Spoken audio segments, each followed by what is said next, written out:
Hey, this is Brian Tarian here from the Disability Digest. In this video, I'm going to give you an update of what I see for the first 5 months of the year through May that could give you like an indication on the trends going forward for Social Security disability benefits. So I'm going to talk about in this video some increase in fees that have already been done, some projections for your increase in the cost of living increase that could be quite significant, how that kind of plays out with where we're at with inflation, and some tips to communicate with Social Security, make a difference in your benefits. So that's what I have on tap here today. So here at the Disability Digest, I provide these big picture current events for people in videos, frankly, because being able to communicate via email has become incredibly difficult, and I find this to be much more effective, and people enjoy the engagement of it. So I hope you enjoy the messages that we have here.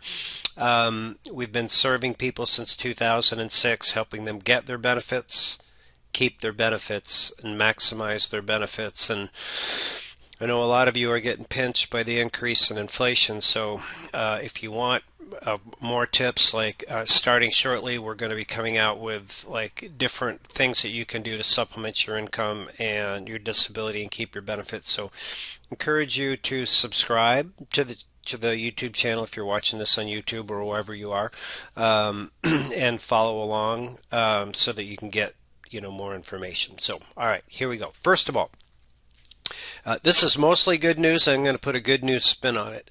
One of the things that could be debated by you, the end user, is the Social Security Disability Representative fee. For the last, say, 11 years, it's been 25% of back benefits could be paid to a disability representative for helping you get awarded.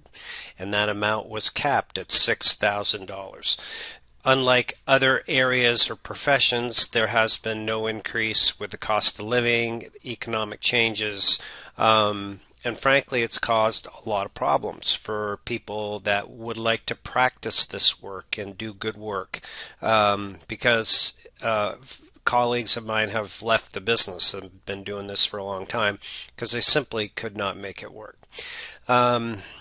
What happened recently is the fee cap was increased from $6,000 to $7,200. Now, if you're approved for disability, hang on, I'm going to go through things that are going to be definitely relevant for you, but this few things I'm going to share with you for people that you might know. This cap, in my opinion, will be beneficial for the quality of work that people can provide, because it's difficult to provide custom work. And what needs to be done, in my opinion, to review medical records, write a brief, get your case set from the very, very beginning with the fee structure that's been put in place. So I do feel it's going to have a positive impact on the quality. What you could do right now is, because this isn't going to be in place until November, the last day of November, if you have a current agreement, it may have language in there that already reflects that you'll be subject to this increase. But if it doesn't, then you're likely still have the cap at $6,000. Few keys. The work that we do, we help people win their disability benefits early, meaning that 47% of the people that we've worked with since 2018 get approved in 9.2 months. So they're not even close to the full fee cap. Very few are. And so that's one thing that I encourage everybody to do, so you can kind of get around this and save money on that. So that's the update on the fees. Next thing I want to go through is on the problem side. There's starting to be some pretty significant publicity for Social Security and the backlogs. And the backlog of disability cases is definitely impacting those of you that are trying to get approved. But it's also having an impact on disability recipients. First of all, those that are trying to get approved, the backlog of decisions is now around 1.1 million people are waiting just simply for a disability decision. These decisions for their initial application should be around 5 months, but we're seeing them at 9 months, a bunch of people, some at 14, 16 months. So what's happened with Social Security is it's still the hangover from COVID. The staff was not used to having the paperwork flow remotely to them. This is what my speculation is. And it just has slowed down the decision process because the number of applications has been lower. So I'm going to talk a little bit about the end of what everybody can do to make a difference, in my opinion, in helping this out for a greater cause. So if you're going into the approval process, just beware, things have not gotten any better, although I try to focus on the good news, and just set your expectations for what you can see for an approval. Now, here's some other information that will support that. This is 2022. This is the amount of monies that were paid in January of 2022 through April. It's the number of decisions and the amount of money. 78 million was paid out to Social Security disability representatives. Now, to just show the difference, you'll see that there's 22,000 as the volume of decisions. If we go back to this period here where we're looking at January pre-COVID, we have usually around 31,000 decisions. And if we look at years prior, it's usually in the mid-30s. So there's definitely some issues there. Just set your expectations because you're not going to be able to control it, in my opinion. Okay, moving on to the inflation and the cost of living increase and what we see right now. The cost of living right now increase is 8.5%, which is really putting a pinch on people. And last year there was a COLA increase, a cost of living increase was 5.9%, which was the largest ever, which is great news. Now, what is projected for this year, and this is just projected by people that follow these trends, like this is a Fortune article, but they're saying that it could be as high as an 8.9% increase in your Social Security disability check. Now this is just projected. Of course it comes out at the end of the year, usually in December. They'll let everybody know. But trying to help you understand, like, all right, is this pinch that you're feeling right now, is it going to be forever? Is there going to be some relief? Hopefully this information will help you out.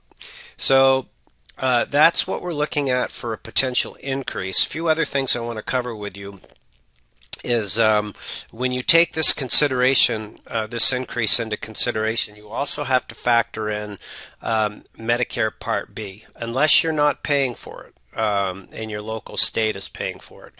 Those of you that have disability checks or income that's below $1,500 as an individual or $2,500 as a family, usually you can have your local state will pay for your Medicare Part B premium, which will save you $170.10. Spoke to many people that have not taken advantage of this, so if you need the directions on how to do it, you can look around this channel or contact us if you're a member here at the Disability Digest, and we'll help you out with that.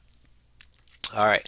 Next to last thing that I want to go over with you is if you are planning on going to or communicating or dealing with Social Security, here's a few tips for you.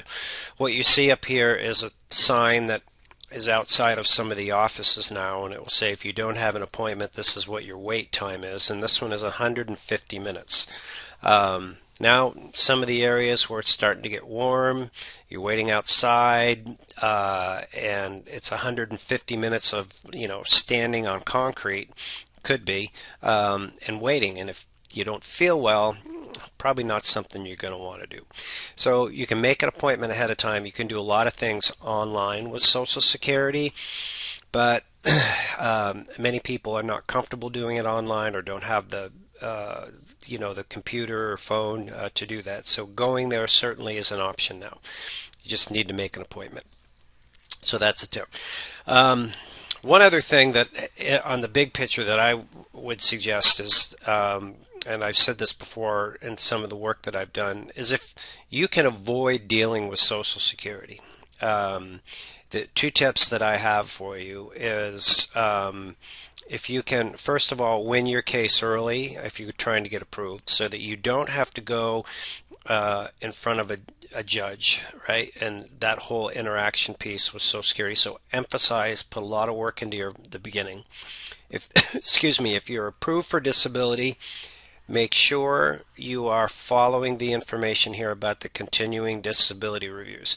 I haven't covered that much in this, but they are the amount of money that's being spent on these continues to go up, and about 20% of disability recipients are getting reviewed. Some people, many people have the opinion, well, my situation's so severe, they won't do anything. I just encourage you to listen to some of the snippets of the interview that I did with attorney James Mitchell Brown. There was 4 segments released on our YouTube channel, and then the complete how-to course, how to prepare for your continuing disability review, what to do when you get it, and follow-up is released to some of our members. But the point is, it's really not regarding your condition. It's how they interpret your condition and your treatment.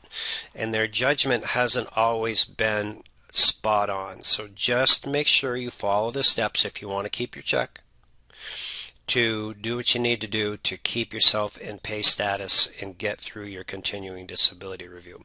So that's one thing. The second thing is make sure that if you are working that you follow the directions here to stay below the allowed amount. 100% support working. Some of the work that we're going to be releasing coming up will be again teaching you like different things that you can do to supplement your income and keep your benefits. And I here at the Disability Digest have been working with individuals that are disability recipients that help run this business since 2007 when Dennis Berry joined us as the first advocate. So I know this space. We haven't had any problems. It's 100% legal, but just make sure you get the right information and you stay below the allowed amount. Last is this. If you want to make a difference and you want to help yourself if you're approved or help yourself if you're not approved, here's what you can do. Contact your local congressman and say, listen, these Social Security disability decisions are behind. They're 1.1 million. I'd like to have you stop spending money in the local office here for Social Security on doing reviews until they get the decisions caught up. We're not asking about awards. We're just saying make the decisions so people can get what they're entitled to and take care of their health so they have a check and they've got their Medicare, rather than trying to kick people off benefits by doing the reviews. So I will put a link below. It's something that you can just takes a few moments of your time, and if you're on benefits, it's going to divert their attention away from you over to people that need the attention and get their decision done. So just take a few minutes, make a difference. It would be greatly appreciated. And last, of course, we work hard here to give you this information and keep you up to date to do really 3 things. Help you get your benefits approved fast, help you keep them, and help you maximize them. So if you like the work we do, definitely subscribe, ring the bell, give this video a share so other people can stay up to date. And if you want a customized approach to your own situation to get, keep, or maximize, look for the link around this video to join us or update your Disability Digest membership. Make it a great day. Thanks for listening.